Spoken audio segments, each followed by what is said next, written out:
Olá, famílias do primeiro ano da Escola Interamérica. Tudo bem com vocês? Hoje viemos aqui dar uma ajudinha para vocês que estão experimentando um novo papel nesse processo de ensino e aprendizagem de suas crianças. Nós sabemos que não é fácil assumir esse lugar e que não é fácil ensinar leitura e escrita a uma criança que ainda não se apropriou dela. Por isso, convoquei as 4 professoras para dar algumas pequenas dicas, um pequeno tutorial de como vocês podem ajudar em casa as crianças a avançarem e progredirem nas suas habilidades de leitura e da escrita. Dividimos esse pequeno tutorial em 2 partes, um de língua portuguesa e um de matemática. Na parte de língua portuguesa, nós dividimos as dicas em 3 níveis diferentes, para que vocês entendam como vocês podem ajudar especificamente cada nível em que as crianças se encontram. E na parte de matemática, falamos um pouquinho sobre a importância do uso do material concreto e de como a manipulação desses materiais podem ajudar as crianças a compreenderem os processos de raciocínio lógico matemático. Espero que esse tutorial ajude vocês. Com vocês, as professoras.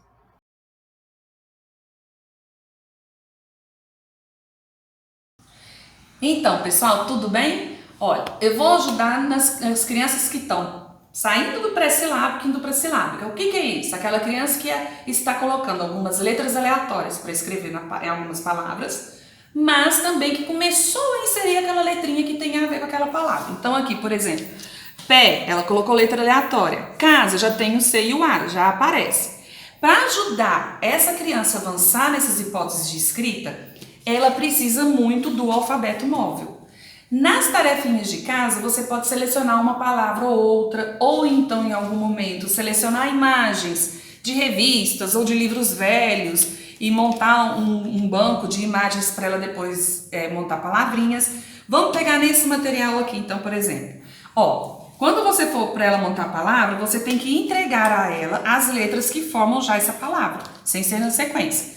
Então, fulano, olha, essas letras formam a palavra copo. Deixa ela montar da forma dela. Provavelmente ela deve colocar copo. E aí pode inserir aqui porque ela sabe que não pode deixar nenhuma letra de fora.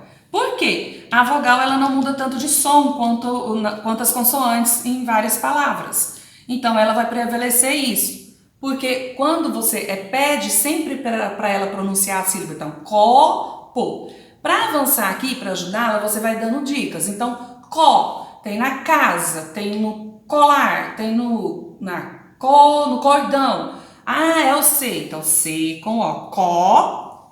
Pó. Faça relações com palavras que ela conheça. Isso ajuda a avançar bastante. O alfabeto móvel é bom porque ele te dá essa mobilidade e para ela não ficar toda hora escreve, apaga, e ela vai percebendo essa consciência fonema-grafema.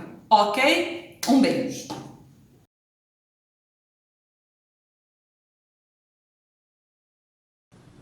Oi, pessoal, tudo bem? Eu estou aqui para falar um pouquinho do silábico e como a gente pode fazer os silábicos avançarem. Olha só, a hipótese silábica, a criança vai escrever bó, lá. Então, para bó, ela vai colocar o O e para o lá, o A. Ela tem sonoridade nas vogais.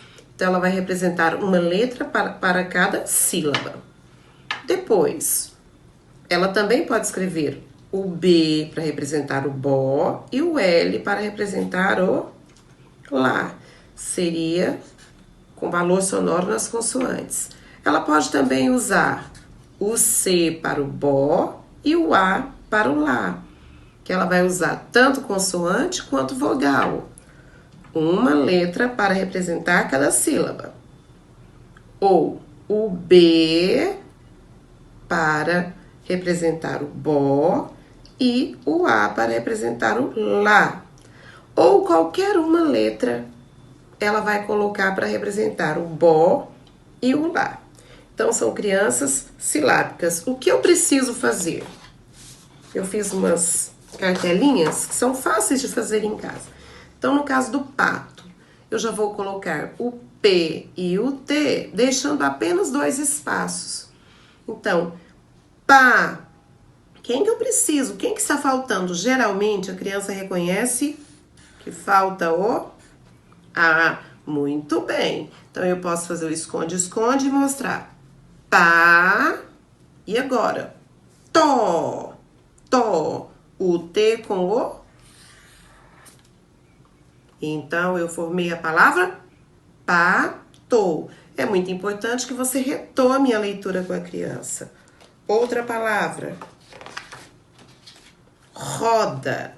Ai, que letra é esta? É o R. E esta é o D. Ró. Quem eu preciso colocar? Ah, roda. Roda. Muito bem, parabéns. Agora, essa eu já mudei um pouquinho. Essa eu coloquei as consoantes e a criança precisa completar com a vogal. Eu coloquei as consoantes, as vogais, e a criança vai completar com as consoantes. Então, vé. Qual é o som? Ah, é o V. Ah, então como que fica? Vé. Lá. Ah, é o L.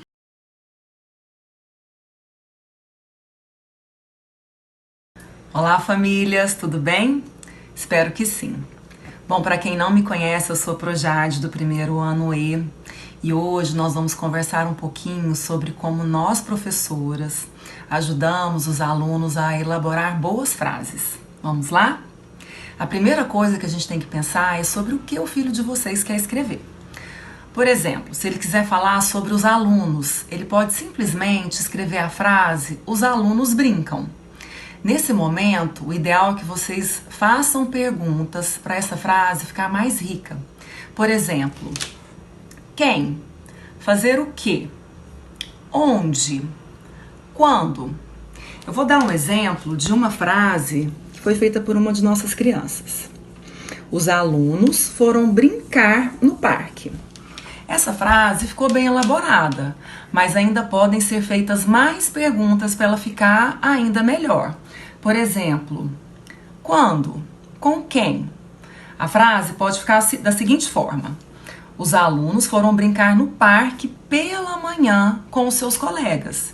Então, a frase, quando a gente vai lançando essas perguntas, a frase vai ficando mais rica, certo? Essas são uma das dicas que podem ajudá-los a orientar os seus filhos em casa na elaboração das frases. Espero ter ajudado vocês hoje e qualquer dúvida vocês podem me procurar ou procurar a Pro do filho de vocês, tá bom? Um beijo e até a próxima!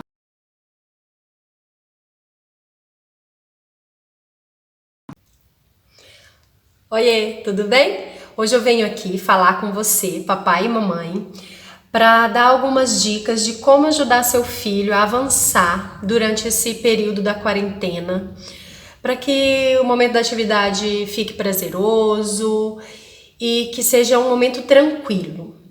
Bom, vou falar um pouquinho da matemática. Como vocês podem auxiliar-nos no momento de resolução de situação-problema? Meu filho ainda não consegue fazer a conta de cabeça. E aí? Tem problema? Não, não tem problema. Ele pode só registrar como foi que ele pensou, registrar o passo a passo da estratégia que ele utilizou para chegar no resultado final. Ou se ele ainda não está nesse processo tão avançado, você pode lançar mão de alguns materiais concretos. Trouxe alguns que eu tinha aqui em casa para dar um exemplo para vocês. Olha só, vocês podem pegar peça de quebra-cabeça, botões, tampinhas, para ajudá-lo nessa adição ou na subtração de elementos, tá bom? Não tem problema se ele estiver contando nos dedos, fazendo o registro através de desenhos, tudo isso é válido. A criança nessa idade, ela ainda precisa do concreto, tá legal? Então fiquem tranquilos quanto a isso. Um outro aspecto que vocês podem ajudar é em relação ao traçado do número. Meu filho fez o número espelhado, eu deixo, Pro? Não, você pode pedir para que ele observe na ficha de números que tem na pasta de atividades, pode fazer o traçado, desenhar o traçado correto para ele ver se está virado para o mesmo lado. E nós mandamos em algumas atividades passadas um modelo por onde começa o traçado correto desse número. Vocês podem usar isso aí também, tá bom? Bom, espero que eu tenha ajudado com essas dicas e qualquer dúvida pode nos procurar lá no WhatsApp, tá bom? Tchau, tchau e até mais!